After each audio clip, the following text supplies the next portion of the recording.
Nadie perdió el Titanic por mala suerte. Eso es lo primero que hay que entender. No fue solo un iceberg, no fue solo una noche fría, y no fue un accidente inevitable. El Titanic se hundió porque alguien decidió no frenar, porque alguien decidió no avisar, porque alguien decidió mirar hacia otro lado. Antes de chocar con el iceberg, el Titanic ya estaba condenado. Había un incendio activo en su interior. Había avisos de hielo ignorados. Había botes insuficientes. Había prisas por batir un récord. Y aún así, el barco más grande del mundo siguió avanzando a toda velocidad. A lo largo de esta historia verás mensajes que no se contestaron, puertas que se cerraron, barcos que estaban lo bastante cerca como para salvar cientos de vidas y decisiones que una por una empujaron al Titanic hacia el fondo del océano. Porque el verdadero misterio del Titanic no es cómo se hundió, es porque nadie lo detuvo. Nadie espera que un gigante desaparezca. Un barco de casi 270 metros de largo, más de 46.000 toneladas de acero, la mayor obra de ingeniería naval jamás construida hasta ese momento. Y, aún así, una noche sin luna, el Titanic se esfuma. La versión oficial dice que fue un iceberg, un accidente, una desgracia inevitable. Pero cuando se observan los hechos con atención, algo no encaja. Demasiadas señales ignoradas, demasiadas decisiones que no tienen sentido, demasiada prisa, demasiado silencio, mensajes de socorro que no reciben respuesta, barcos cercanos que no actúan, documentos que desaparecen, un capitán veterano que, sabiendo que hay hielo, no reduce la velocidad. ¿Por qué? Porque un barco vendido como insumergible se dirige a toda velocidad hacia una zona peligrosa. Porque las bengalas no reciben respuesta. Porque se oculta un incendio que llevaba días activo antes incluso de zarpar. ¿Qué ocurrió realmente aquella noche? Para entenderlo, hay que retroceder al inicio. A principios del siglo XX, las grandes navieras compiten por dominar el Atlántico. Es una guerra silenciosa por el prestigio, el poder y el dinero. En ese contexto, aparece John Pierpont Morgan, uno de los hombres más poderosos del mundo. Su plan es ambicioso: comprar la White Star Line y conquistar el Atlántico no con velocidad, sino con tamaño y lujo.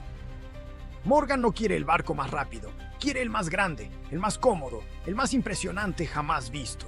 Así nacen tres gigantes: el Olympic, el Britannic y el Titanic.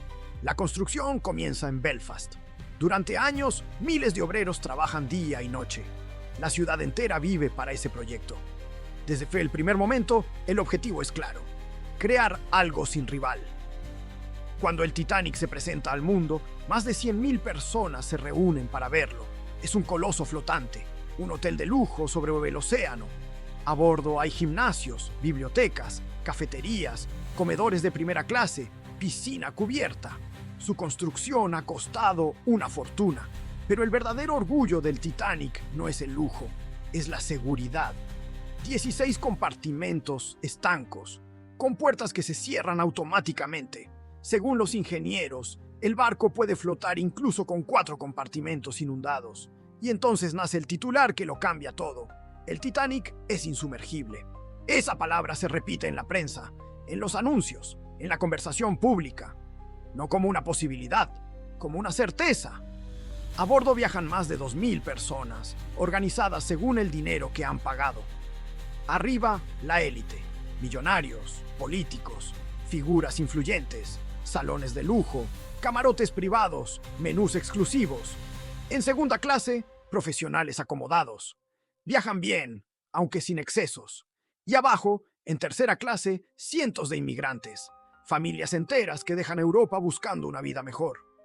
El Titanic puede transportar a más de 2.200 personas, pero solo lleva 20 botes salvavidas, no porque no quepan más, sino porque no se consideran necesarios.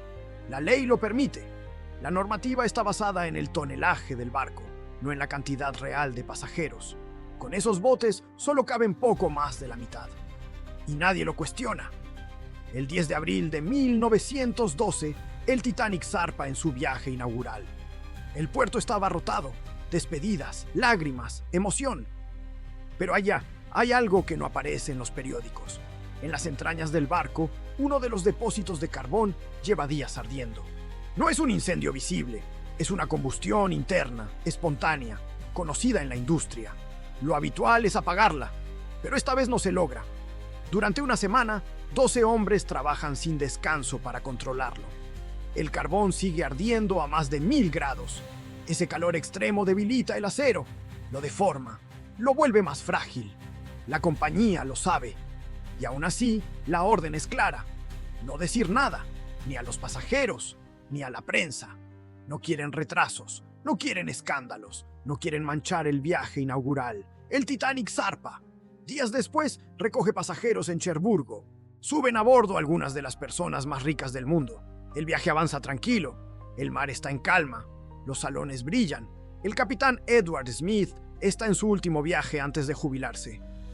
Es un hombre experimentado. Confía en su barco. El 14 de abril, el Titanic navega por el Atlántico Norte a una velocidad muy elevada para su tamaño. Ese día, llegan múltiples avisos de hielo, uno tras otro. Buques cercanos informan de grandes masas de icebergs justo en la ruta del Titanic. Incluso uno de ellos se ha visto obligado a detener las máquinas. Las coordenadas coinciden, la amenaza está delante, pero en el puente solo se modifica ligeramente el rumbo. La velocidad se mantiene, porque el Titanic es moderno, fuerte, seguro. Cae la noche, no hay luna. El mar está en calma absoluta. La temperatura desciende a 0 grados. En lo alto del mástil, 2 vigías observan el océano. No tienen prismáticos. El armario donde se guardan está cerrado. La llave se fue con un oficial reemplazado a última hora. Delante de ellos, solo un océano negro. Ese día, el Titanic ha recibido al menos 7 avisos de hielo. A las 10:55, un último mensaje llega desde el Californian. Estamos rodeados de hielos. El operador de radio del Titanic está saturado enviando mensajes privados de pasajeros. El aviso le molesta. Su respuesta es seca. Cállate, estoy trabajando. Minutos después, el operador del Californian apaga su equipo y se va a dormir. 35 minutos más tarde, el Titanic avanza a toda velocidad en la oscuridad total. Y entonces ocurre. Una masa blanca emerge frente al barco. La alarma suena. Se intenta girar. Se intenta frenar. Pero el Titanic es demasiado grande. El iceberg no golpea de frente. Desgarra el costado. Y lo hace justo en la zona donde el acero llevaba días debilitado por el incendio interno. El agua empieza a entrar. Al principio, nadie se alarma. El golpe ha sido suave. Algunos pasajeros recogen hielo en cubierta. El capitán es informado. El ingeniero jefe revisa los compartimentos. 5 están inundados. 5. El Titanic solo puede flotar con 4. En ese momento lo entienden.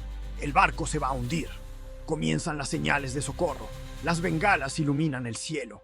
A lo lejos se ven luces, pero nadie acude. El Californian está cerca. Su tripulación ve las bengalas. Informa al capitán. Él decide que no son señales de auxilio. Piensa que es una celebración. Mientras tanto, los botes empiezan a bajarse. Muchos salen medio vacíos. La gente no quiere subir. El barco parece estable, iluminado, seguro.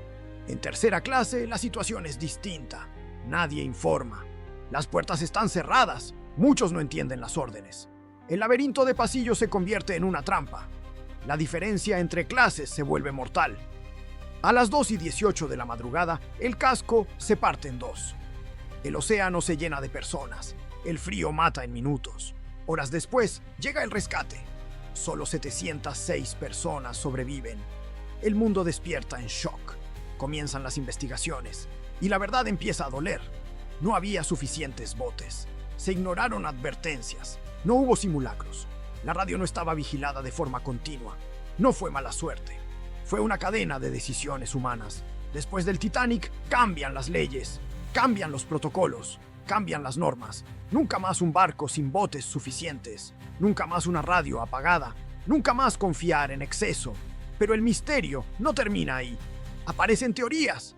Que si no era el Titanic, que si hubo conspiraciones, que si explosiones internas. Los restos encontrados en 1985 desmontan muchas de ellas. El casco no muestra un corte limpio. Los remaches fallaron por presión. Algunos eran de menor calidad. El Titanic no se hundió por una sola causa. Se hundió por exceso de confianza. Hoy, el barco se desintegra lentamente en el fondo del océano. Y cuando desaparezca del todo, solo quedarán las preguntas. Porque el verdadero misterio del Titanic no es cómo se hundió, es todo lo que se decidió ignorar antes de hacerlo. Gracias por acompañarnos en este viaje. Si quieres conocer más historias como esta, no olvides suscribirte.